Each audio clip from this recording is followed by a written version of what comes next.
Start.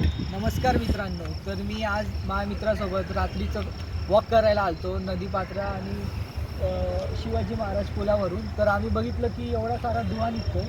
तर लोकांना अक्कल नाही आहे की कचरा रिसायकल कसा करायचा किंवा डिकंपोज कसा करायचा. एवढं मास लेवलवर तिकडं कचरा जात आहे आणि एवढा धुवा निघतोय.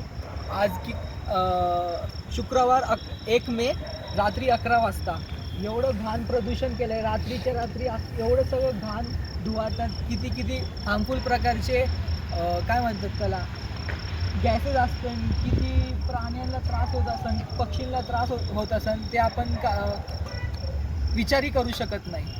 तर ती पुणे म्युन्सिपल कॉर्पोरेशनला माझी विनंती आहे की हे कन्सिडरेशनमध्ये बघा आणि याच्यावर काहीतरी उपचार करा. जय हिंद, जय महाराष्ट्र.